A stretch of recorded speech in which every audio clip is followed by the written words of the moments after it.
अस्सलाम वालेकुम। BA BSc और BCom के सारे अव्वल के तमाम तलबा और तालिबात का आज के इस लेक्चर में इस्तकबाल है।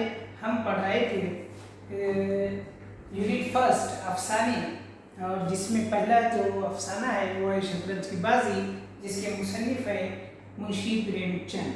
हमने अभी तक देखा कि लखनऊ के नवाब वाजिद अली शाह और उनके दौर के हालात और वहाँ पर नफ्स परस्ती ऐश व इशरत में मुब्तला लोगों का हाल और उनके अहवाल, और इसके अलावा यहाँ पर जो ख़ास बात का जिक्र है वो है जिस खेल का जिक्र किया गया है वो है शतरंज की बाजी। तो मिर्ज़ा सज्जाद अली और मीर साहब, इन दोनों के, मीर रोशन अली, इन दोनों के जो शतरंज खेलने का जो शौक़ है और उसके ज़रिए जो उनके अतराफ़ और उससे मुंसलिक अफरादों पर जो हालात गुजर रहे हैं या जो तकलीफ़ हो रही है उसका यहाँ पर जिक्र बेहतर अंदाज में किया गया है कि किस तरह से इंसानी फितरत का जिक्र किया जा रहा है कि किस तरह से अपने तस्कीन के लिए अपने दिल के मुताबिक अपने ख्वाहिश को पूरा करने के लिए इंसान कितना झूठ और दूसरों पर इल्ज़ाम लगाकर अपना काम आगे मुकम्मल कर रहा है। खैर, तो शतरंज की बाजी ने बेगम साहिबा को इतना ज़्यादा परेशान कर दिया कि वो एहतजाज पर चली आई और उन्होंने बिल आखिर मीर साहब को वो बिलरास्त तौर पर ही बातें सुनाकर अपने घर से चलता बन गया और मिर्ज़ा साहब भी उनको नहीं रोक सके। तो खैर, हम आगे देखते हैं कि किस तरीके से अब आगे क्या हुआ, क्या वाकई उनकी शतरंज की बाजी रुक गई या वो खेलना छोड़ चुके। तो देखिए उसके आगे कहा है, मिर्ज़ा साहब ने बेगम साहिबा से कहा, तुमने गज़ब कर दिया। बेगम ने कहा, अब मुआ इधर आए तो खड़े खड़े निकाल दूँ, घर नहीं चकला समझ लिया है। इतनी लव अगर खुदा से हो तो वली हो जाए। आप लोग शतरंज खेले, मैं यहाँ चूल्हे चक्की में सर खपाऊँ, लौंडी समझ रखा है। जाते हो हकीम साहब के यहाँ की अब भी तामुल है। मिर्ज़ा जी घर से निकले तो हकीम साहब के यहाँ के बदले मीर साहब के घर पहुँचे तो माजरत आमेज़ लहजे में बादलपुर दर्द सारा माजरा कहीं सुनाया। देखिए, आखिर बिलाखिर बेगम ने किसी तरीके से अपने गुस्से को, अपने एहतजाज को दर्ज किया। मीर साहब भी समझ गए कि आज गलत बात है, यहाँ पे रुकना, वो चले गए। तो लेकिन मीर साहब को तो लगा कि अब वाकई क्या होगा, अपना खेल बंद हो जाएगा और मीर साहब अब नहीं आएंगे। इसलिए वो हकीम साहब को लेने के बजाय या उनसे बात करने के बजाय सीधा कहाँ गए, मीर साहब के घर पर। अब जाकर क्या कह रहे हैं देखिए, जब उन्होंने अपनी माजरत चाही मीर साहब से तो मीर साहब क्या है, मंजे हुए खिलाड़ी थे। उन्होंने कहा, हंसकर बोले, इतना तो मैं उसी वक्त समझ गया था जब सरदर्द का पैगाम मामा लाई थी कि आज आसार अच्छे नहीं है, मगर बड़ी गुस्सावर मालूम होती है। उफ, इतनी तमकनत, आपने इन्हें बहुत सर चढ़ा रखा है, ये मुनासिब नहीं। इन्हें इससे क्या मतलब कि आप बाहर क्या करते हैं, खानादारी का इंतज़ाम करना इनका काम है, मर्दों की बातों में दखल देने की इन्हें क्या मजाल। मेरे यहाँ देखिए कभी कोई चू भी नहीं करता। देखिए, मीर साहब थोड़े पुराने ख्यालात के हैं, खुद भी डरते हुए, लेकिन यहाँ पर दोस्त के सामने रुबाब झाड़ते हुए ये कह रहे हैं कि भाई औरतों का काम है कि अपना घरदार देखना, घर की जिम्मेदारी संभालना, ना कि मर्दों के दरमियान बिचने करना। लेकिन ये हकीकत है कि जब तक औरतों को उनके मुताबिक, उनकी इज़्ज़त के मुताबिक उनके काम वगैरह अगर देंगे, उनको इज़्ज़त देंगे, उनके इस पे बराबर ज़िंदगी चलती रहेगी बराबर, तो ठीक है। वरना जब उनके एहतजाज की इस पर आ जाएंगे या जब औरत अपना ज़ब्त का दामन छोड़ देती है तो वहाँ पर कोई उसे रोक नहीं सकते, बल्कि कहीं कुछ न कुछ तबाही आना तय है। तो खैर, यहाँ पर उस तरीके से मीर साहब भी अपने आप को समझाते हुए कि मैं समझ गया था, लेकिन भाई तुम इतना नहीं चलाना चाहिए और औरतों का काम घरदारी करना है, दूसरों के बाहर के कामों में दखल अंदाजी देना नहीं है। वो अपने पुराने फरसुदा ख्याल का यहाँ पर जिक्र कर रहे हैं। खैर, मिर्जा खैर आगे बताइए अब कहाँ जमाओ होगा। देखिए मेन बात दूसरी किसी चीज की नहीं है, बल्कि अपना जो मकसद है, अपना जो काम है वो खेल न रुके, इसका ये दोनों का भी मकसद, दोनों ने भी एक दूसरे को समझा दिया। मगर अब सवाल ये था कि अब शतरंज की बाजी कहाँ होगी। तो मिर्जा साहब ने जब इसकी बात कही तो मीर साहब ने कहा इसका क्या गम है, इतना बड़ा घर पड़ा हुआ है, बस यही जमेगी। मिर्जा ने कहा लेकिन बेगम साहिबा को कैसे मनाऊंगा, जब घर पे बैठा रहता था तब तो इतनी खिफगी थी, घर से चला आऊं तो शायद जिंदा ना छूटे। मीर अजी बकरी दीजिए, 2-4 दिन में खुद ब खुद सीधी हो जाएगी। हाँ आप भी जरा तन जाइए। देखिए कह रहे हैं कि भैया उधर से उठाया होगा तो अब ये घर पे बैठेंगे। और क्या होगा, जब मीर साहब ने कहा कि भैया आपसे हमारे घर पे बैठेंगे और यहीं पर हम काम करेंगे। क्यों, तो वहाँ के घर के तमाम लोग भी उनसे क्या हो चुके थे, बेजार हो चुके थे, उकता गए थे। और बेगम ने बिलाखिर गुस्से से वहाँ से धुतकार के भगाई दिया। यहाँ पर भी कह रहे हैं कि अब यहाँ पे हम जम जाएंगे। तो मिर्जा साहब को ये है कि वहाँ पे इतनी देर बैठे मगर खबकी थी, मगर वहीं से इधर ही आ जाएंगे, दिन वहीं ही रहेंगे तो और ज़्यादा मसला होगा। लेकिन मीर साहब ने तसल्ली देकर उनको समझा दिया। मीर साहब की बेगम साहिबा किसी वजह से मीर साहब के घर से गैर रहना ही पसंद करती थी। अब देखिए अब इस घर का हाल क्या था। अभी तक सब ठीक लग रहा था, बेगम भी जा रहे थे, कुछ नहीं, सब कितनी देर, मगर अब इधर के भेद खोल रहे हैं कि क्या होता है जब कोई चीज़ हद से ज़्यादा हो जाए। तो मीर साहब की बेगम साहिबा किसी वजह से मीर साहब के घर से गायब रहना ही पसंद करती थी, इसलिए वो इनके मशगले तफरी का मतलब ढिला ना करती थी, बल्कि कभी कभी इन्हें जाने में देर हो जाती या कुछ उसाते तो सरदोबा मस्तान या याद दहिंदन के मुज़द्दिक़ इन्हें आगाह कर दिया करती थी। इन वजह से मीर साहब को गुमान हो गया था कि मेरी बेगम साहिबा निहायत खलीक, मुतहम्मिल मिजाज और इफ़्फ़त कैश है। लेकिन जब इनके दीवान खाने में बिसात बिछने लगी और मीर साहब की दायमी मौजूदगी से बेगम साहिबा की आज़ादी में हर्ज पैदा होने लगा तो इन्हें बड़ी तशवीश दामनगीर हुई। दिन के दिन दरवाजे झाँकने को तरस जाती थी, सोचने लगी क्योंकि ये बला सर से टले। अब देखिए अभी तक उनके मीर साहब को लग रहा था कि उनकी बेगम बहुत अच्छे है, बहुत मिलनसार है और मेरा बहुत ख्याल रखती है और मेरे हर चीज़ को ध्यान देती है। जब वो मिर्जा साहब के घर नहीं जाते थे तो ये बार बार याद दिलाते थे कि अरे वहाँ जाना है, आज लेट हो गए। इस तरीके से तो इन्हें लगता था कि काफ़ी बेहतर है और हर चीज़ बहुत अच्छी। लेकिन जब उनके घर पर ही मजलिस बैठने लगी, बिसात बिछने लगी, तो इनके आज़ादी पर क्या हो गया, लेकिन एक रोक आ गई और वो बेगम परेशान हो गई। क्यों, तो अब वो जब मर्द हज़रात जब ऐसे घर में बैठे हुए रहेंगे तो बाहर झाँक सकते हैं क्या, नहीं। ऐसा और बहुत सारी बातें जो मुख्तसरन और इशारतन और तंज़ियन यहाँ पे मुंशी प्रेमचंद ने सिर्फ इतना कहा कि घर के बाहर झाँक नहीं सकती थी, इसलिए वो उससे बेजार थी कि भैया यहाँ पर ही बिसात आ गई। और वो भी ये सोचने लगी कि किस तरीके से अभी जो आई वाली बला है इसको हमें दूर करना है। इधर नौकरों में भी ये कानाफूसी होने लगी। अब तक दिन भर बड़े बड़े खर्राटे लेते थे, घर में कोई आए कोई जाए इनसे मतलब था सरोकार। मुश्किल से 2-4 दफ़ा बाजार जाना पड़ता। अब आंठों पैर की धौंस हो गई, कभी पान लगाने का हुक्म होता, कभी पानी लाने का, कभी बर्फ लाने का, कभी तंबाकू को भरने का। हुक्का तो किसी दिल जले आशिक की तरह हर दम गर्म रहता था। सब जाकर बेगम साहिबा से कहते, हुजूर मियाँ का शतरंज तो हमारे जी का जंजाल हो गया, दिन भर दौड़ते दौड़ते पैरों में छाले पड़ जाते हैं। ये भी कोई खेल है कि सुबह को बैठे तो शाम कर दी, घड़ी 2 घड़ी खेल लिया तो छुट्टी हुई। और फिर हुजूर तो जानती है कि कितना मनुष्य खेल है, जिसे इसकी चाट पड़ जाती है कभी नहीं पनपता, घर पर कोई ना कोई आफत ज़रूर आती है। यहाँ तक कि पिछले महल्ले के महल्ले तबाह होते देखे गए हैं। महल्ले वाले हरदम हमें लोगों को टोका करते हैं, शर्म से घर जाना पड़ता है। बेगम साहिबा कहती, मुझे तो ये खेल खुद एक आंख नहीं भाता, पर क्या करूँ, मेरा क्या बस है।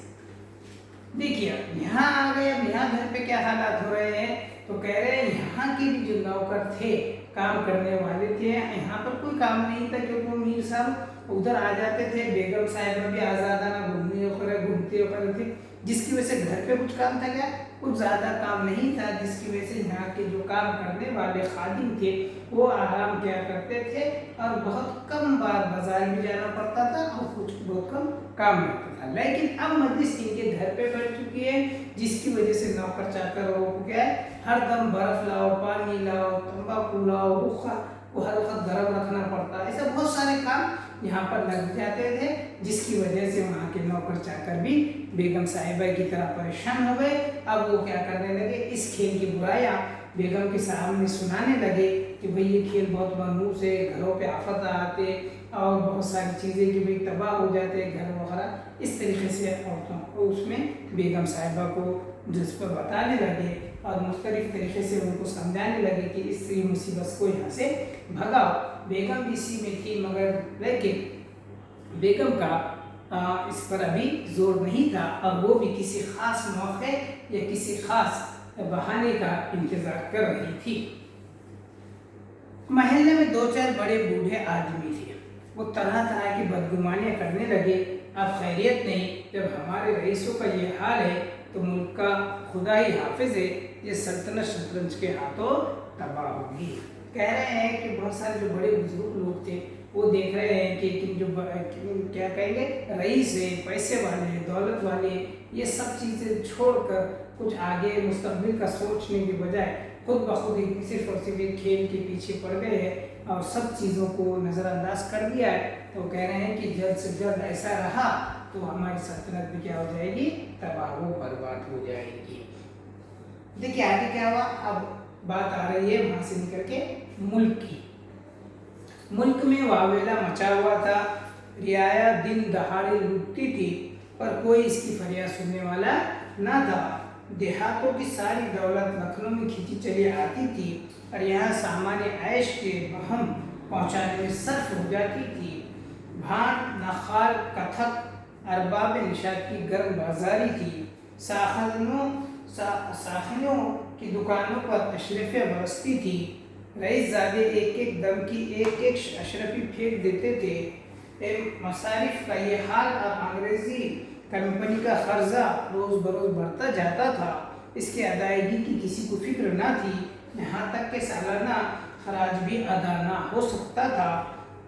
रेसिडेंट बार बार ताकीदी खतूत लिखता, धमकियाँ देता, मगर यहाँ लोगों पर नफ्स परवरी का नशा सवार था, किसी के कान पर जू ना रेंगती थी। देखिए अब बात आई माहौल इस पे कि मुल्क पे अलग अंग्रेज़ों का गलबा हो गया था। अंग्रेज़ इतनी यहाँ पर इस लखनऊ के इसमें क्या है, वो कर्जा दे देकर थक रहे थे, धमकियाँ देते थे, मगर यहाँ पर कोई उनकी धमकियों को सुनने वाला या उसको संजीदगी से लेने वाला था क्या, बिल्कुल नहीं। इसीलिए यहाँ के लोग परेशान थे कि भाई इस तरीके से जब अंग्रेज़ों का कर्जा बहुत ज़्यादा बढ़ जाएगा तो बहुत ज़्यादा यहाँ के लोगों की परेशानियाँ हो जाएगी। लेकिन यहाँ के लोग नफ्स परवर थे, अपने अपने सुकून की तस्कीन के लिए अपने काम किया करते थे, इसलिए सिर्फ और सिर्फ वही लोग सबसे ज़्यादा मज़े में थे या ऐश में थे जो ये मसारिफ या ऐश परस्ती के सामान मुहैया कराते थे। वहाँ पर हर एक ऐश का बदले में अशरफियों की बारिश हो जाती थी। खैर मीर साहब के दीवान खाने में शतरंज होते कई महीने गुजर गए। नए नक्शे हल किए जाते, नए नए खिले तामीर होते और मिसमार किए जाते। कभी कभी खेलते खेलते आपस में झड़प हो जाती, तू मैं की नौबत पहुंच जाती, पर ये शकरंजियाँ बहुत जल्द रफा हो जाती थी। कभी ऐसा भी होता कि मिर्ज़ा जी रूठ कर अपने घर चले जाते, मीर साहब के साथ उठाकर अपने घर में आ बैठते और खस्में खाते कि अब कभी शतरंज के नज़दीक ना जाएंगे। मगर सुबह होते ही दोनों दोस्त फिर मिल बैठते, नींद सारी बदमज़गियों को दूर कर देती थी। देखिए कह रहे हैं कि भाई अब ऐसा कितने वहीं पर गुजरते कितना है, कितने महीने गुजर गए, लेकिन यहाँ पर कोई किसी के इसमें ये है कि नहीं, बल्कि कितने बार इस खेल में दोनों दोस्तों के झगड़े भी होते, तू मैं बातें भी होते, एक दूसरे से खफा होकर वो चले जाते और ये कसम खा के जाते कि अब हम ये शतरंज के खेल नहीं खेलेंगे और एक दूसरे से नहीं मिलेंगे।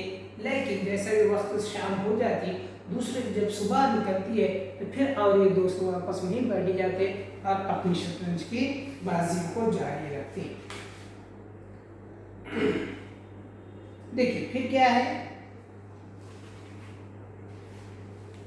वही महाजनी चाल चली जिससे आसार कौम में पाबे जंजीर हो रही है।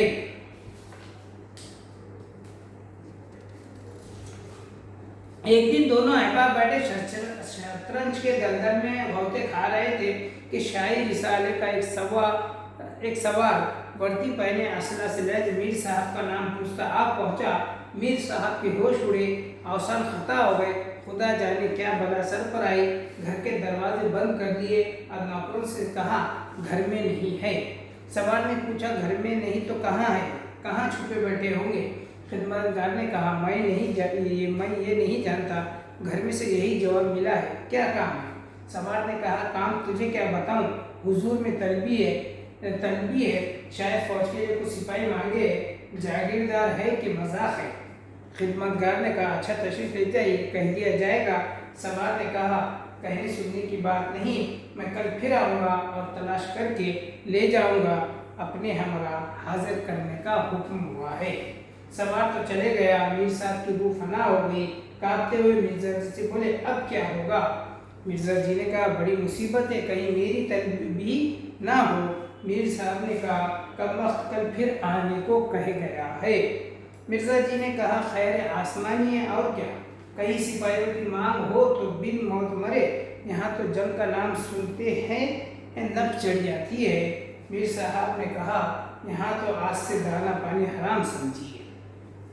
मिर्जा साहब ने कहा बस यही तदबीर है कि इससे मिलिए ही नहीं, दोनों आदमी गायब हो जाए, सारा शहर शांता फिरे। कल से गोमती पार किसी वीराने में नक्शा जमे, वहाँ किसे खबर होगी, हजरत आकर अपना मुंह सा बनाकर लौट जाएंगे। मीर साहब ने कहा बस बस बस आपको खूब सूझी, वल्लाह कल से गोमती पार की ठहरे। इधर बेगम साहिबा सवार से कह रही थी तुमने खूब बहरूप भरा। इसने जवाब दिया ऐसे गाँवों देवों को तो चरखी पर नचाता हूँ, इसकी सारी अकल और हिम्मत तो शतरंज चढ़ ली। अब देख लेना जो कभी भूल कर भी घर रहे, सुबह का गया फिर रात को आएगा।